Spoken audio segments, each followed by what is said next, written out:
Good morning, everyone. How are you all this morning? I hope everybody got their extra half hour of snooze. The curtains are going up. Hey, Roel, for some reason the curtains are going up over there. Anyway, I'd like to welcome you to this is actually the next of our destination presentations, and my name, at least when I got up this morning, was still Don Campbell. Uh, Anyway, anytime you meet me around the ship, any place just about, if you want to have questions or want to chat about the cruise or anything else, please feel free to do so. At the last big lecture, I asked a big old question, and that was, the Taj Mahal was inspired by what? And I finally got rid of the last big old points. I think it was night before last. Um, Basically, it was Shah Jahan's love for his wife Mumtaz Mahal, and he built it after she died. Now I'm going to ask another big O question at the end of today's talk, and you'll have another opportunity to win points. And as we get closer to Cape Town, people will start to realize just how important those points become. People will start amassing great numbers of them. So anyway, let's go on. Now, we're going to first sail down to the Maldives, Malay, or Malay, if you want to put it that way. There are two sets of islands in the Indian Ocean. But first I'm going to give you just a little quick picture, refresher if you will, on the origin of the two islands so you can appreciate what we're going to see there. Now, and as I'm going to tell you, the two island groups are geologically very, very different. I mean, they came from very different backgrounds and they came from very different origins. Now, in 1915, Albert Wegener was a German meteorologist who suggested that the continents were once a single large landmass that was called Pangaea. Now, Pangaea covered the Earth from Antarctica to near the North Pole. Now, in his theory, Pangaea broke apart into the supercontinents of Laurasia and Gondwana.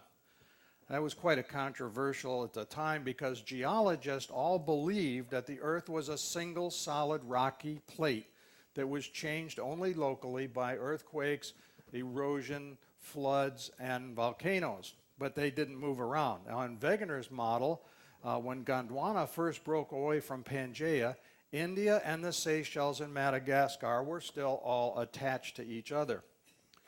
Now, in 1927, Alexander Dutoit wrote, he was a French geologist who wrote a geological comparison of South America and Africa.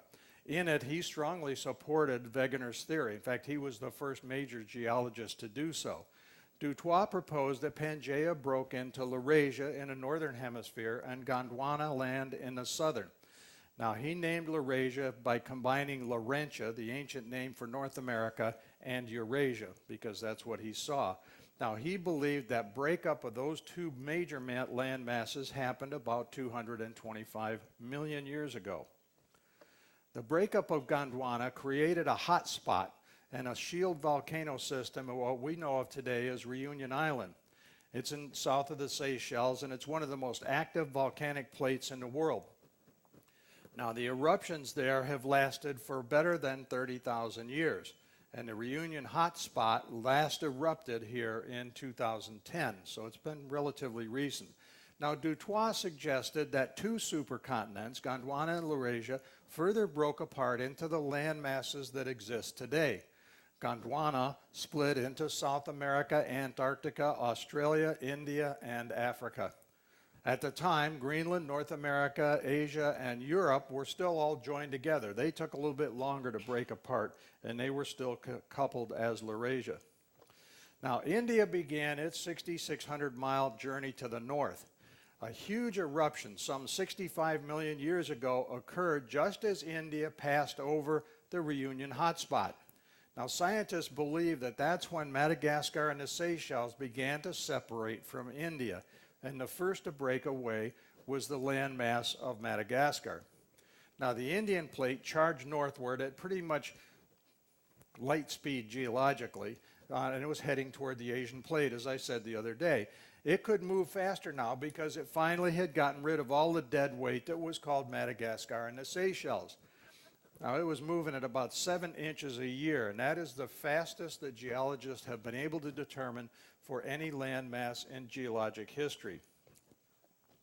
Now, when those three land masses, Madagascar, the Seychelles, and India, broke apart, each carried with them samples of the same species of plants, same flora, same fauna. One example that you can see in all three of those places is the flying fox that remains common to all of them.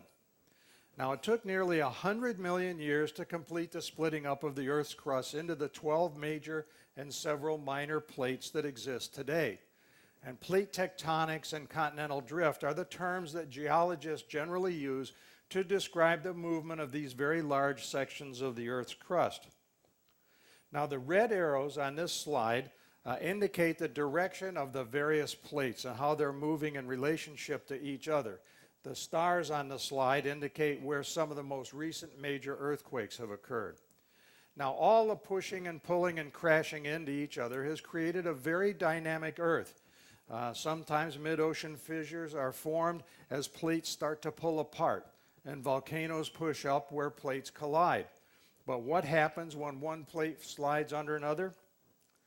Well, it's called subduction, and it's when one plate is actually pushed down under another. And here you can see two examples of it. On the right side, you have a continental plate. That's where the dirt and the land is, and it has oceanic crust or an oceanic plate that's being pushed down underneath it.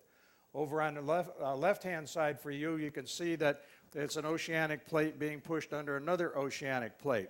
Now, so that you can understand these opposing functions, in the center you have mantle pushing up that's actually causing that oceanic plate to get wider. You have subduction that's actually keeping the Earth from getting bigger.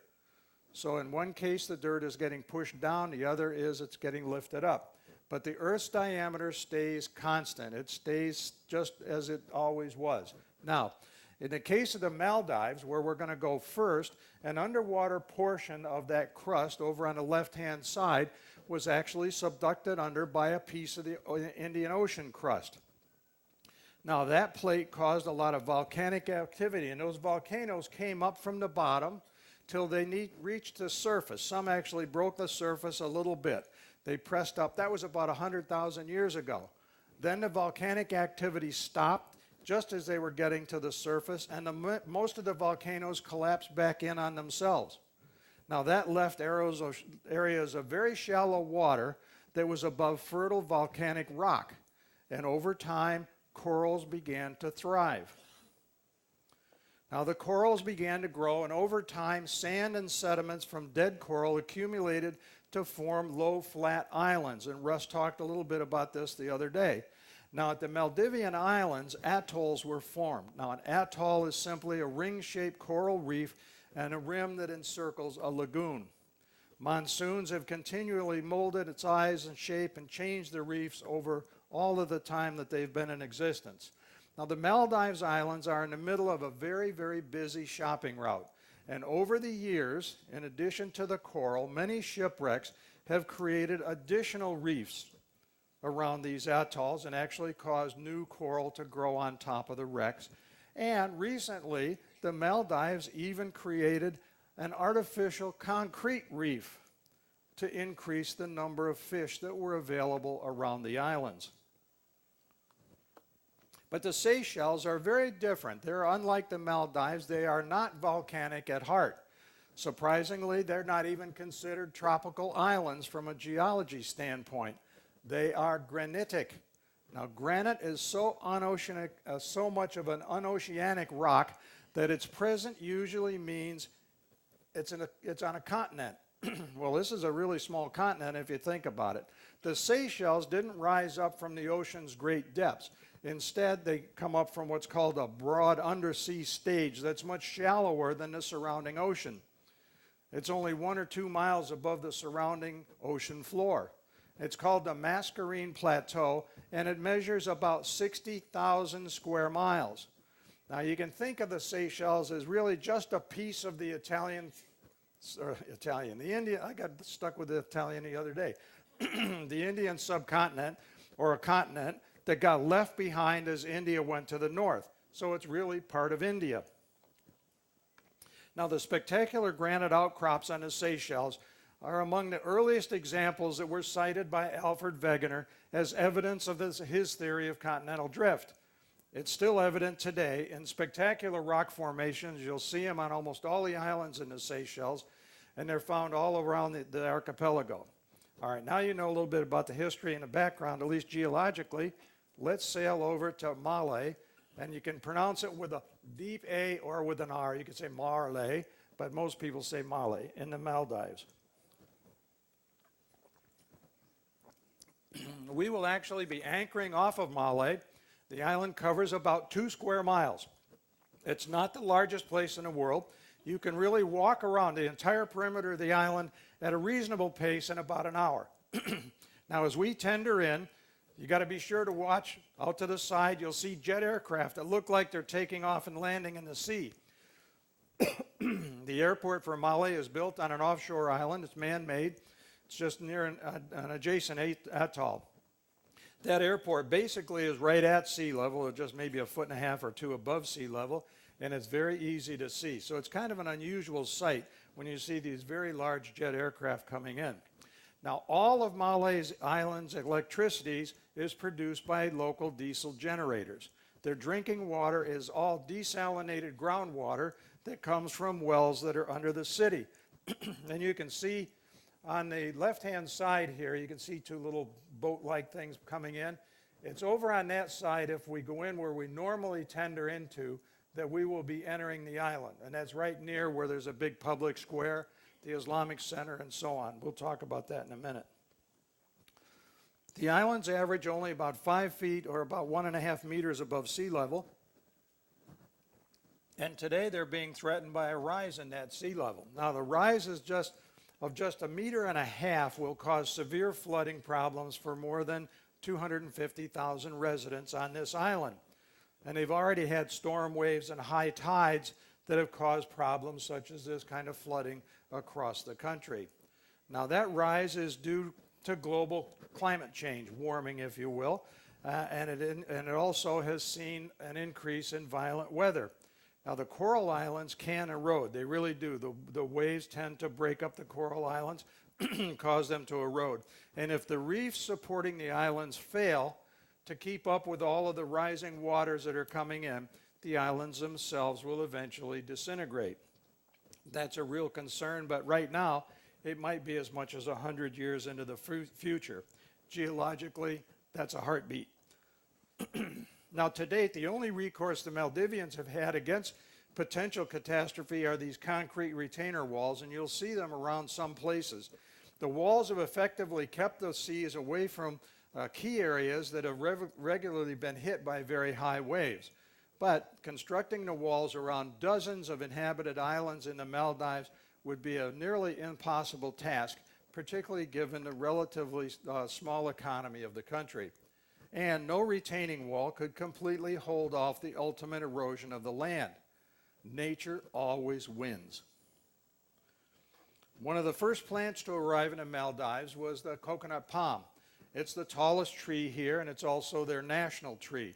Now, the local people have always relied on coconut for much of their needs. Coconut wood is used to build boats. Fronds are used for roofing. The stems of the fronds are used for fences and even for some temporary structures. The nutshells become household utensils, and the meat and milk are used as food. The husk from the coconut is used to produce rope. Now, perhaps the best place to learn about the history of the Maldives is at the National Museum in Malé. It's only maybe 2-block walk in from where the tender port is. The National Museum has things in their collection. It includes stuff from items from the former sultans, as well as coins and statues and furniture, some appliances and utensils from the past. Now, it's believed that the most important factor to the settlement of the Maldives is its geographical location. They've always been on a major trade route that was visited and settled by people from all over the world. And remember, in real estate, there's that saying, location, location, location. Well, it really applies here too, because the whole economy and everything else was very much tied to its location. Archaeological finds indicate that Maldives have been inhabited for about 5,000 years. And a Buddhist cemetery and this grave marker came from back in the 7th or 8th century AD.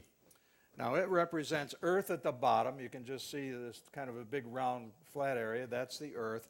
And then the cone-shaped piece that starts to come up in the middle represents the water or the sea. And the crown on the top represents the air. Now it's over on a neighboring atoll from Malé.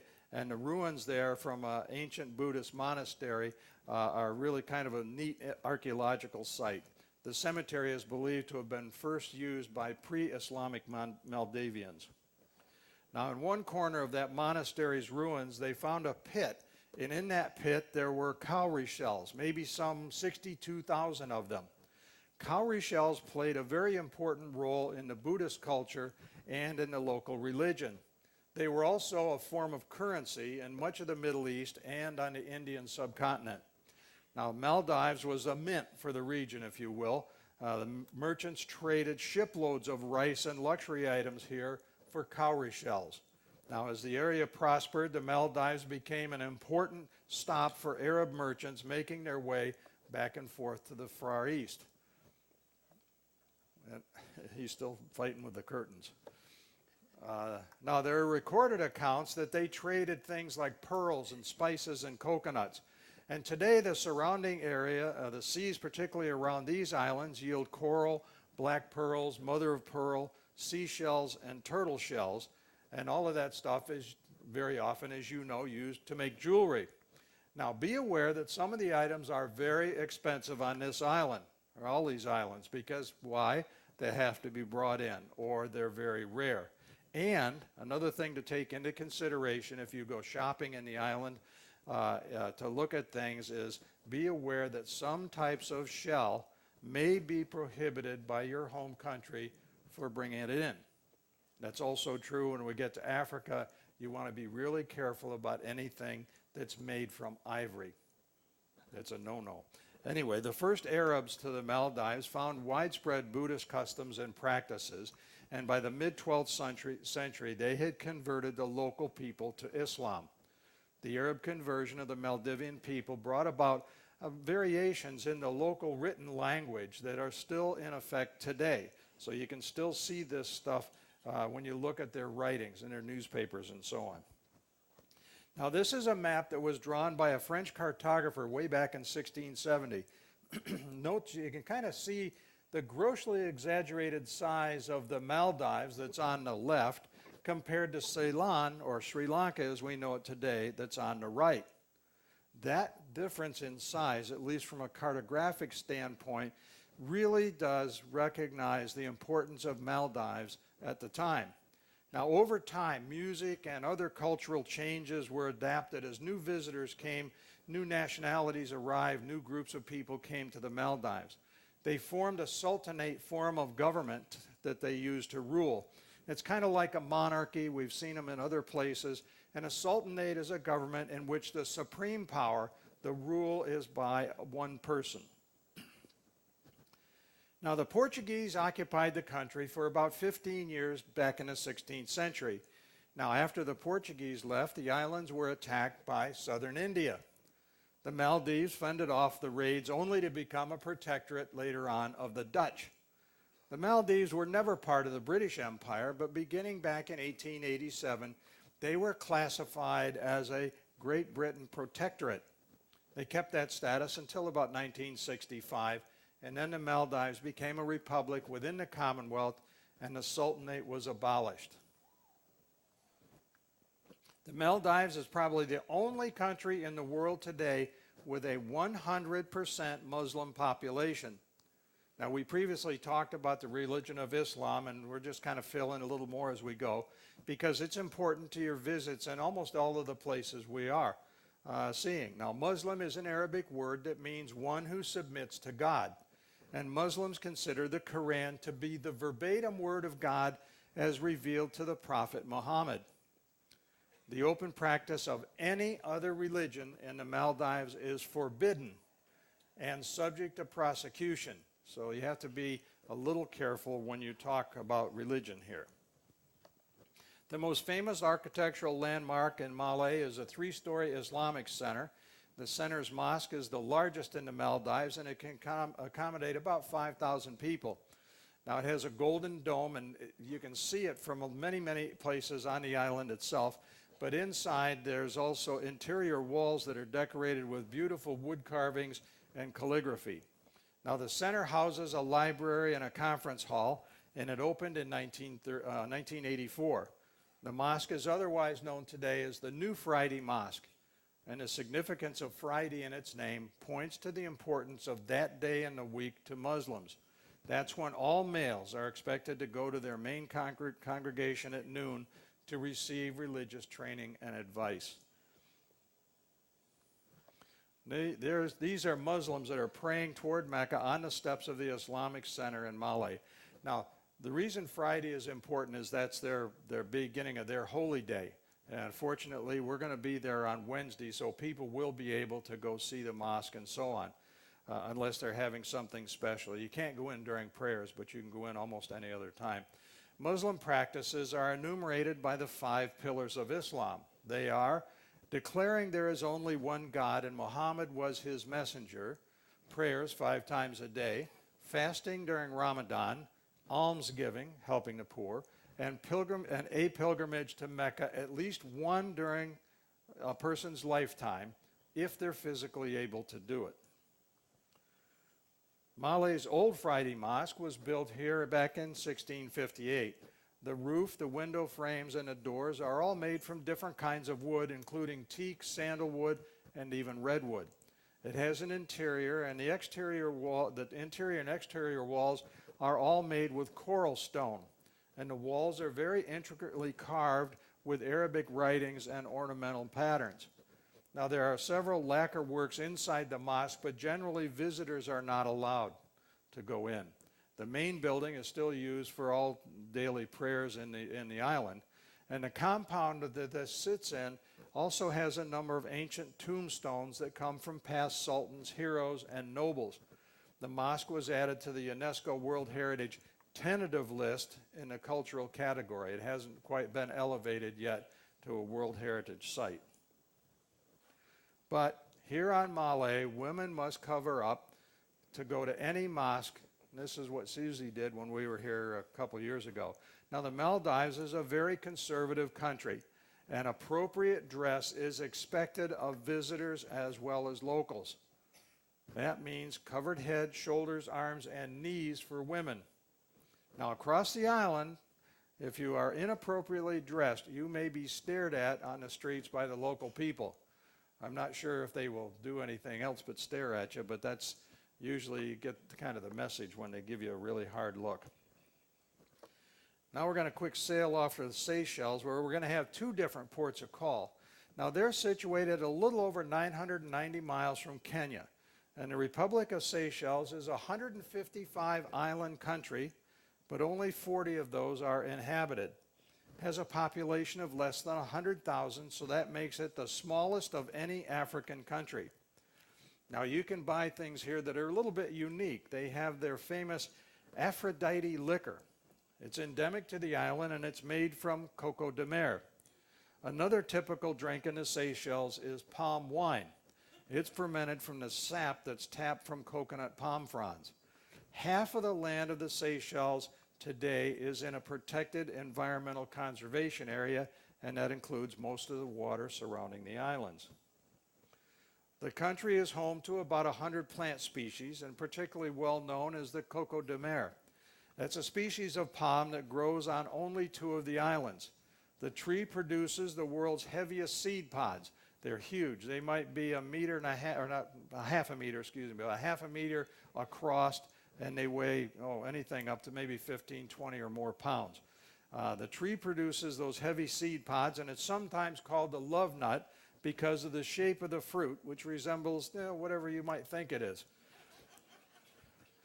Now, Malé Island is where, Mahé Island is where we're going to first stop in the Seychelles, and we'll tender in there as we did up in Malé. Now, the forests here have a rare plant, and some of those are found only on the Seychelles, and one of them is this critically endangered jellyfish tree. If you think about it, it kind of looks like a jellyfish hanging down.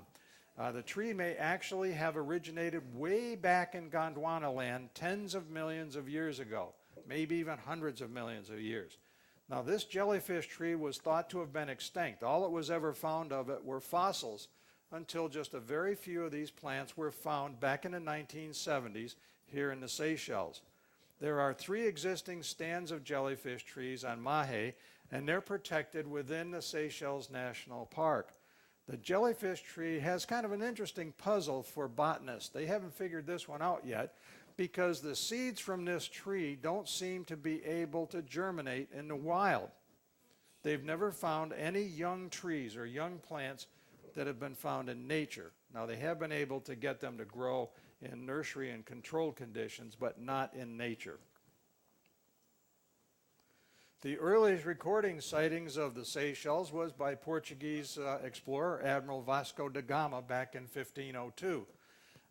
He named the country after himself. He called them the Admiral Vasco da Gama Islands. Hey, why not? He was also Admiral of the Indian Seas and all of that anyway, so pick up the name of an island.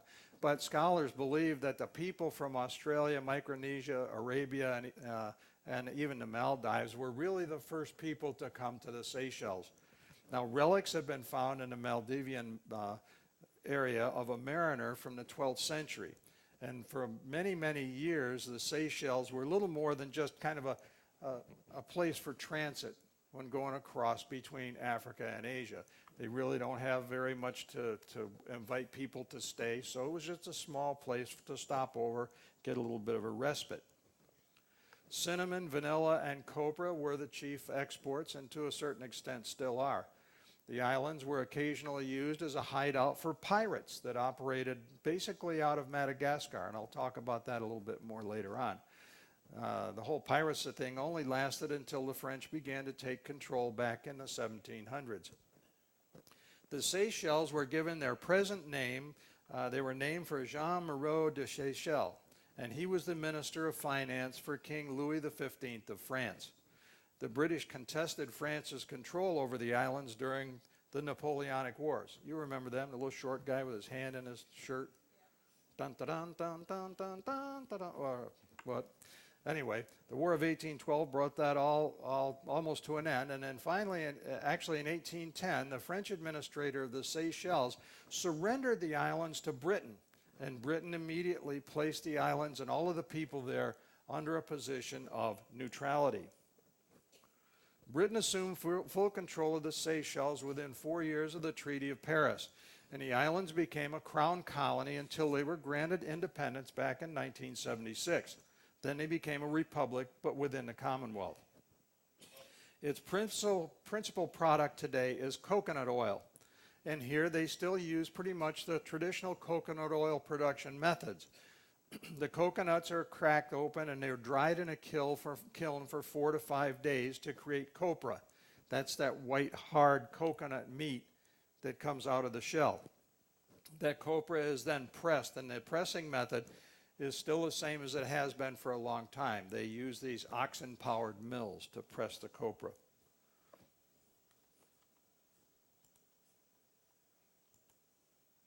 Until about 1850, there was very little formal education that was available anywhere in the country.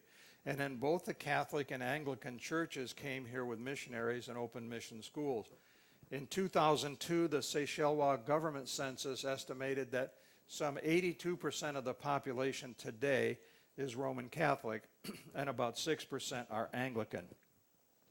Now, there are other Christian religious groups, but they're very small, and they also have Islam, Hinduism, and the Baha'i faith.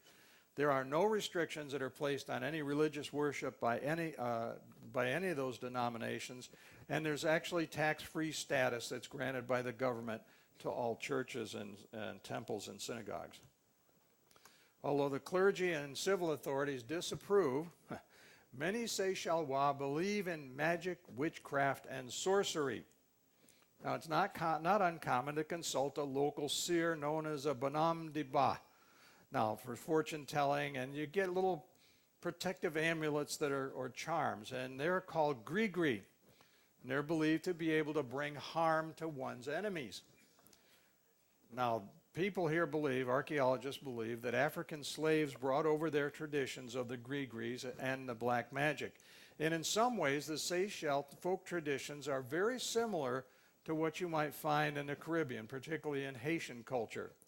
Now, the Seychellois believe in ghosts. I believe in ghosts. They believe in ghosts big time because if someone dies, they actually will regularly keep a watch over the coffin until it's buried, just in case the wandering soul turns into a zombie. And that might make a movie, right? No. Now, the Seychellois society is essentially matriarchal. Now, in the households, mothers tend to be most dominant.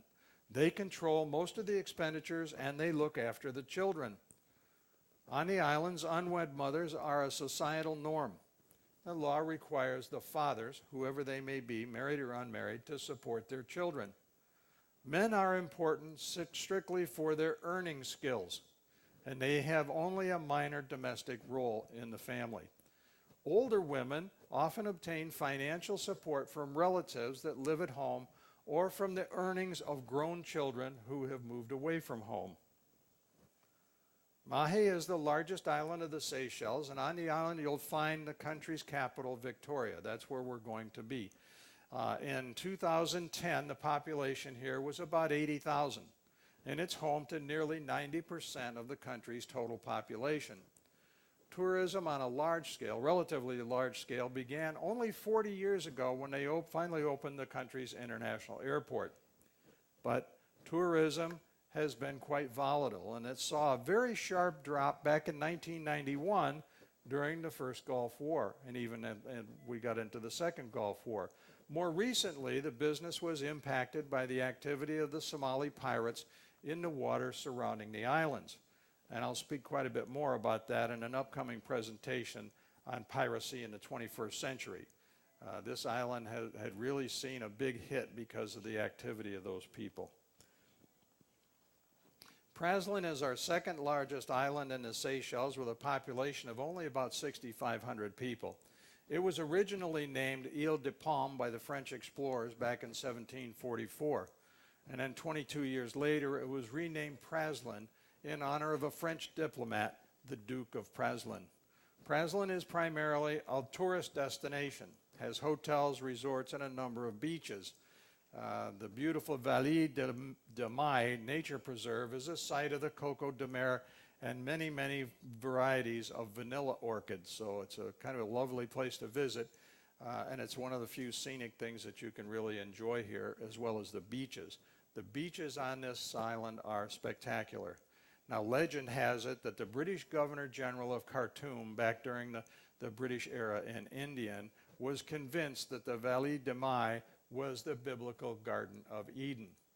And I think when you visit there, you'll kind of sense that why he felt that way. It's a very, very beautiful place.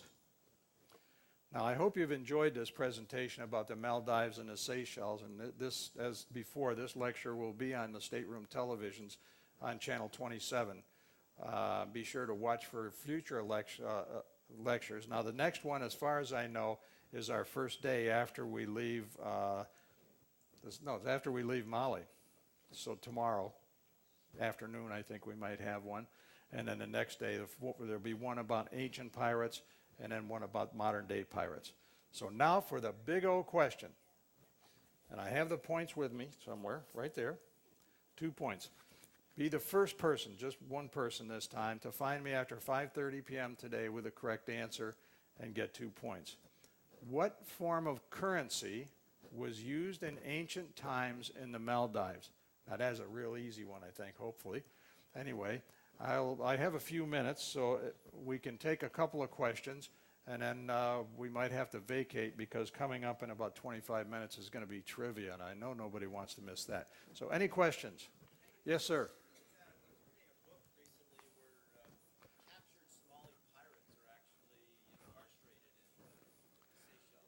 Really? Well, I'm going to talk about that in my talk, but yes, that's true. He asked about were Somali pirates incarcerated in the Seychelles. The answer simply is yes, but I talk at great length about the Seychelles and what happened with the pirates there. Anybody else? Yes, sir.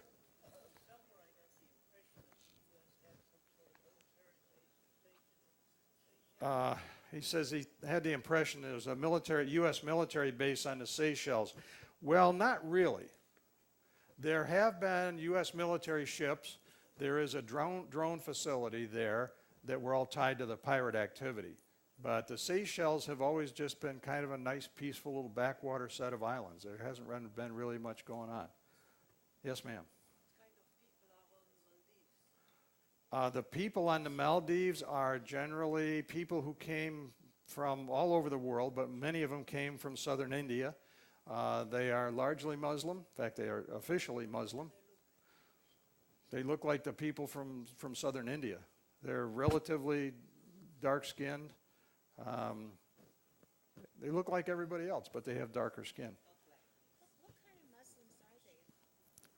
What kind of Muslims are they? I don't know. I think they're Sunnis, but I'm not sure. They might be Sunni, they might be Shia, but I think they're Sunni just because of where they're located and where they came from. Yes, ma'am. Can you photograph inside the museum and the mosque? Inside the mosque, no. Inside the museum, yes.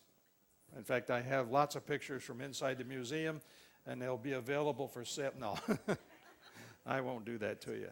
Yes, sir.